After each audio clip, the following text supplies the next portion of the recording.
The evening I discovered I had been excluded from my own daughter's rehearsal dinner, I was standing in my kitchen in Seattle, Washington, meticulously folding a check I had just written for $58,000. This was the final payment for Jessica's dream wedding. I had already covered the costs for the lakeside venue, the premium catering, the photographer, the imported flowers, the live band, essentially everything she had circled in those glossy bridal magazines she had been hoarding since she was 12 years old. My late wife, Elizabeth, would have loved to see this day come to fruition. In my heart, I knew I was doing this for both of us. I picked up the phone and called Jessica to confirm that I had deposited the check. "Hey, sweetheart," I said warmly when she answered. "I'm just letting you know the Lakeside Manor payment went through this afternoon. You are all set for Saturday." There was a brief pause on the line. In the background, I could hear jazz music, the distinct sound of laughter, and the clinking of silverware against china. "Oh, Dad, thanks," she said. Her voice sounded distant, distracted, as if she were speaking to a telemarketer rather than her father. "That's great," I continued, trying to keep the mood light. "So, what time do you want me there on Friday? For the rehearsal dinner. I was thinking I could come a bit early and help set up if you need anything." Another pause followed, longer and more uncomfortable than the first. Then a different voice cut in. It was Kevin, my soon-to-be son-in-law. His voice was smooth and practiced, like he had rehearsed this very moment in front of a mirror. "Hey, Robert. Actually, the rehearsal dinner is strictly for the wedding party and immediate family. You know how it is. We're keeping it intimate, small, and meaningful." I switched the phone to my other ear, frowning. "Immediate family. Kevin, I am her father. I am the definition of immediate family," I said slowly, trying to process his words. Right, he said, his tone shifting to that patronizing, patient voice people use when they think you are senile or not understanding something obvious. "But it's really just the people involved in the actual ceremony. Jessica's bridesmaids, my groomsmen, and our parents who are walking us down the aisle. You get it." "Our parents who are walking us down the aisle," I repeated. "But I was walking her down the aisle. I was the one giving her away." "I'm walking Jessica down the aisle," I said, my voice dropping to a quiet whisper. "Actually," Kevin said, and I could hear Jessica whispering something frantically in the background. "We decided that my dad and her mom's sister, Aunt Corinne, will do it together. You know, since Elizabeth isn't here, it feels more balanced that way." The words hit me like a physical fist to the sternum, knocking the wind out of me. Aunt Corinne, Elizabeth's sister who lived in Chicago and saw Jessica maybe twice a year at Christmas. She was walking my daughter down the aisle, not me. "Jessica," I said, my throat feeling incredibly tight, "is that true?" She came back on the line, her voice small and defensive. "Dad, it's just that Kevin's family is really traditional, and they thought it would be nice if I didn't." I didn't hear the rest. The phone felt like lead in my hand. The kitchen, the one Elizabeth and I had remodeled together 20 years ago with our own hands, suddenly felt too small, too quiet, and too full of ghosts. "Dad," Jessica said, "are you still there?" "Yeah," I managed to choke out, "I'm here." "You understand, right? It's not personal, it's just, this is our day and we want it to be perfect." Our day. The day I had been saving for since the moment she took her first breath. The day I had liquidated a significant chunk of my retirement to pay for. The day I had sold Elizabeth's vintage convertible to cover the last-minute luxury upgrades Jessica had insisted upon. "Sure," I said, my voice hollow, "I understand." "Great, so we'll see you Saturday at the ceremony. 2:00 p.m. sharp. Love you, Dad." The line went dead before I could answer. I stood in my kitchen holding a silent phone that suddenly weighed 1,000 pounds. Outside, the streetlights flickered on over the driveway where I used to teach Jessica to ride her bike, where Elizabeth and I had waved goodbye on her first day of kindergarten, where I'd helped her pack up her car for college 12 years ago, promising I'd always be there for her. Always. I looked at the checkbook still lying open on the granite counter. $58,000. That number stared back at me like a criminal accusation. And the painful truth was, it wasn't the biggest check I'd written for Jessica. Not even close. There was the $15,000 for the down payment on her condo when she and Kevin first moved in together. The $8,000 I'd quietly transferred when their credit cards maxed out during the holidays. The $12,000 for Kevin's revolutionary business venture that never quite got off the G. Round.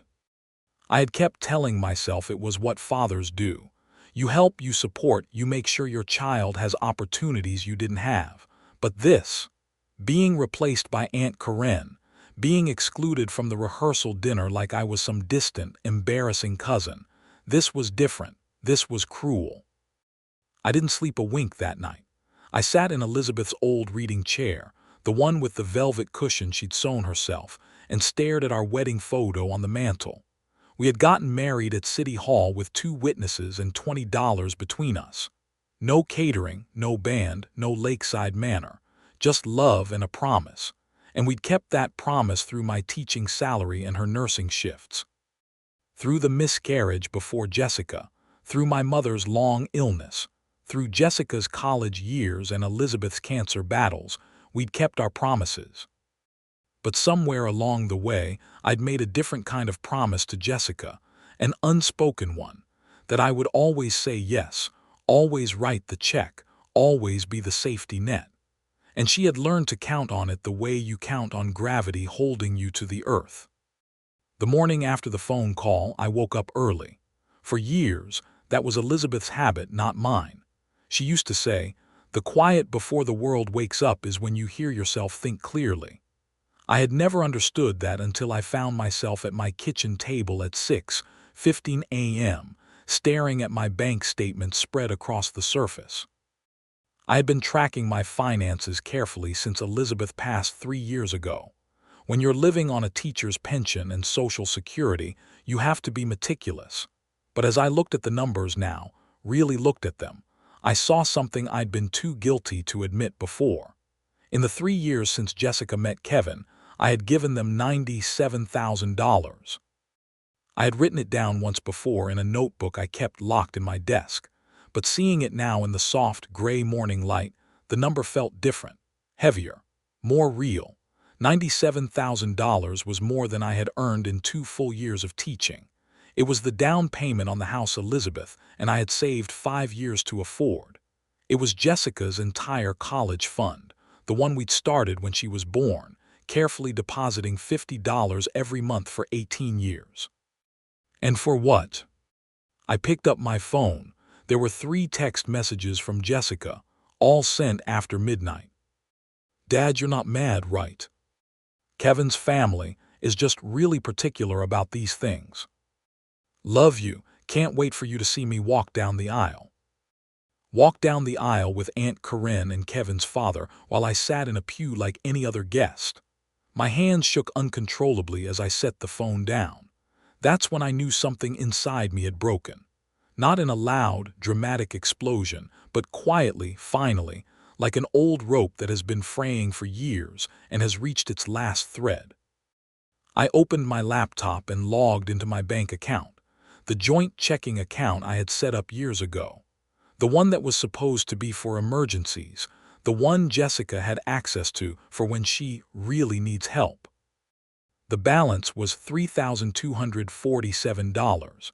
It should have been closer to $20,000. I clicked on the transaction history. $500 withdrawal. Emergency car repair, $1,200 withdrawal. Medical bill, $2,100 withdrawal. Surprise tax payment, $1,500. All within the last month, all while I was actively writing checks for wedding costs. I closed my eyes and let the truth wash over me like ice-cold water. She wasn't just taking my money. She was taking it while actively excluding me from her life. I picked up the phone and called my bank. "First National, this is Michael. How can I help you?" "Hi, Michael. This is Robert Henderson. I need to remove someone from my joint checking account. There was a pause, the sound of typing. All right, Mr. Henderson, let me pull up your account. Can I ask who you're removing? My daughter. I spent the rest of that morning making calls. The bank, my investment advisor, my credit card companies. Every account where Jessica had access, every automatic transfer I'd set up to make her life easier, I closed them all. When I finished, my hands were steady for the first time in hours. That afternoon, I drove to a quiet coffee shop across town, one where I knew I wouldn't run into anyone familiar. I ordered a black coffee I didn't really want. I just needed to be somewhere that wasn't my house, somewhere that didn't echo with Elizabeth's absence and Jessica's betrayal. I was halfway through the dark roast when my phone rang. It was Jessica. I stared at the screen, watching it vibrate against the table. Part of me wanted to ignore it, but old habits die hard. Hello. Dad, her voice was tight, angry. What did you do? I took a calm sip of coffee. What do you mean? The bank called me. They said you removed me from your accounts, all of them, that's right. Why would you do that? She wasn't asking, she was demanding an explanation. Because I'm not a bank, Jessica. I'm your fae. I don't understand what that's supposed to mean. I set the coffee down carefully. It means I'm done being treated like an ATM with a heartbeat. That's not fair, she said, her voice rising in pitch. We needed that money. Kevin's business is just getting started and we have expenses. So do I. You're retired. What expenses do you have? I laughed, a bitter sound that surprised even me. I'm 64, Jessica, not dead. I have a mortgage, utilities, medical bills, car insurance. I have a life. You have plenty of money, she shot back. You're just being petty because of the rehearsal dinner thing. Petty? The word landed like a slap across the face. The rehearsal dinner thing. You mean the part where you replaced me with Aunt Karen, where you decided I wasn't important enough to be part of your wedding party. It's not about importance, it's about tradition, Kevin's family. I paid $58,000 for your wedding, Jessica. $58,000, that's not tradition. That's a down payment on a house. That's a new luxury car. That's 2 years of my pension. Silence. And you know what? I continued, my voice steady. I was happy to do it. I wanted to do it because you're my daughter and I love you. But I am not paying for the privilege of being treated like I don't matter. Dad, you're overreacting. No, I said firmly. I'm finally reacting appropriately. What's that supposed to mean? It means the bank is closed, Jessica, permanently. I could hear her breathing fast and shallow on the other end. You can't do this, not now. The wedding is in 2 weeks. The wedding is paid for, I said. Every penny, you'll have your perfect day. We need money for the honeymoon, she said, her voice shifting, becoming softer, pleading. We were counting on you to help with that. You always said you'd help us get started. I've given you nearly $100,000 in 3 years, Jessica. You are started. 97, she sounded genuinely shocked. That can't be right. It's right, I have the records. Another long silence stretched between us. Dad, she said finally, and now her voice was cold as ice. If you cut us off, you're going to regret this. Something in her tone made my blood run cold. It wasn't anger. It was something else, something calculated and menacing. Is that a threat? It's a fact, she said. We'll handle this our way. The line went dead. 3 days passed, quiet days. I worked in the garden, fixed the loose board on the back deck, and organized the garage, small, normal things that made me feel like I was reclaiming pieces of my life. Then, on Thursday morning, the doorbell rang. I opened it to find a man in his 40s. Expensive suit, leather briefcase, the kind of polished smile that doesn't reach the eyes. Robert Henderson. Yes. He reached into his briefcase and pulled out a manila envelope. You've been served. My stomach dropped. Served with what? A lawsuit. Your daughter and her fiancé are suing you for breach of oral contract and promissory estoppel. They're seeking reimbursement for financial commitments you allegedly promised but failed to deliver. He handed me the envelope and walked away.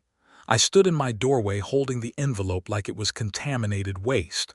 A lawsuit. My own daughter was suing me.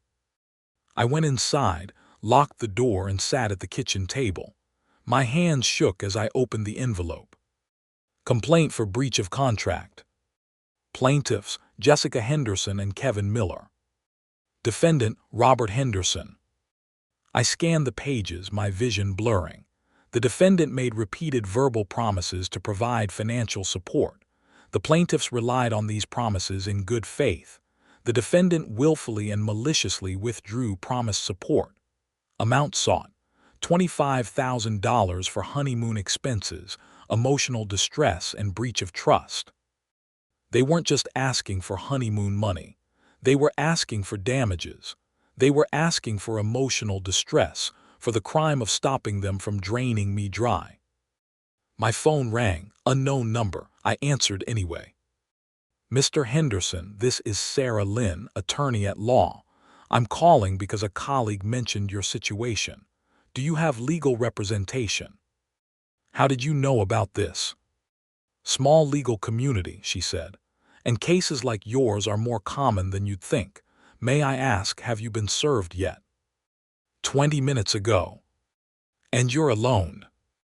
I looked around my empty kitchen. Yes. Would you be willing to meet with me this afternoon? No charge for the consultation. 2 hours later, I was sitting across from Sarah Lynn in her downtown office, which overlooked the city skyline. She was sharp, with intelligent eyes behind frameless glasses and the kind of calm presence that made you feel like things might actually be okay. Well, she said finally after reading the complaint, this is textbook financial elder abuse disguised as a contract dispute. Elder abuse, I repeated. I'm 64. You're over 60. You're a widower and you have adult children making financial demands under threat of legal action. That is elder abuse. She leaned forward. Tell me everything. Start from the beginning. So I did. The wedding costs, the years of support, the joint accounts, the rehearsal dinner, the exclusion, the threat, all of it. She listened without interrupting, taking notes in precise handwriting. When I finished, she sat back. Mr. Henderson, do you have documentation? Bank statements, canceled checks, text messages, emails? Everything. I keep detailed records. For the first time, she smiled. Good, because we're not just going to defend this lawsuit, we're going to destroy it. We built the case over the next week. We organized every check and text into a thick binder. Sarah called it our nuclear option. Part of me still believed Jessica would come to her senses. That hope died the following Tuesday when she showed up at my house. She got out of her silver Honda, sunglasses on despite the overcast sky. We need to talk, she said. I have a lawyer now, Jessica. You should talk to her. I'm here about the wedding, she said, crossing her arms. Kevin and I have been talking, and we've decided maybe it's better if you don't come. The world tilted on its axis. Don't come to your wedding. It's going to be awkward now with the lawsuit. We don't want that energy on our special day. I paid for it, I whispered. So what? You think that buys you the right to embarrass us? I'll have your name removed from the guest list. She turned and walked back to her car. I stood in my garden, dirt under my fingernails, watching my daughter drive away. I realized then I'd already lost her long ago. 2 weeks later, we stood in a courtroom. Judge Martha Reynolds presided. She looked like someone who had heard every excuse ever invented. Kevin's lawyer went first, using words like capricious and binding verbal agreements. Then Jessica testified. She wore a pale blue dress and minimal makeup, the picture of a wounded daughter. She cried, claiming I promised them the world and then abandoned them out of spite. Then it was our turn. Sarah stood up, calm and precise. Your Honor, the plaintiffs would have this court believe Mr. Henderson is a callous father. Nothing could be further from the truth. She opened our binder. Over the past 3 years, Mr. Henderson has given the plaintiffs $97,000, not lent, given, with no expectation of repayment. She walked the judge through the documentation. Then I testified about the rehearsal dinner, the exclusion, and the financial exploitation. Your Honor, I said, I would have given my daughter anything. But the moment I stopped, she sued me. That is not a daughter seeking support. That is someone who sees me as a resource to be extracted. The courtroom was quiet. Judge Reynolds removed her glasses. Let me make sure I understand, she said, looking at Kevin's lawyer. Your clients received nearly $100,000 over 3 years, and now they are suing for an additional $25,000. Your Honor, the promises were made. Alleged promises, the judge interrupted. Verbal statements of support are not legally binding contracts, especially when the defendant has already provided substantial assistance far exceeding any reasonable expectation. She looked at Jessica and Kevin with a gaze that could cut glass. I see this pattern frequently. Adult children who view parental support as an entitlement. This court categorically denies the plaintiff's claim. Relief flooded through me. Furthermore, Judge Reynolds continued, I am ordering the plaintiffs to pay Mr. Henderson's legal fees, and I am referring this matter to Adult Protective Services for review as potential financial elder abuse. Kevin's face went white. Jessica stared at her hands. The gavel came down. In the hallway, I asked Sarah, do you think she'll ever understand? She shook her head. Some people never do, but that's not your responsibility anymore. Over the following months, my life changed. I sold the big house and moved to a condo with a river view. I traveled to Seattle and Denver. I lived for myself. 3 months later, a letter arrived. Dad, Kevin, and I got married at the courthouse. We separated 2 weeks ago. Turns out he was only interested in me as long as the money was flowing. I stole from you not just money, but trust. I don't expect you to forgive me, but I'm sorry. Jessica. I folded the letter and put it in my desk. I didn't respond, not yet. That evening, I stood on my balcony, watching the sunset. I raised my coffee cup to the sky. My name is Robert Henderson, I whispered. I'm 64 years old, and for the first time in years, my life belongs to me.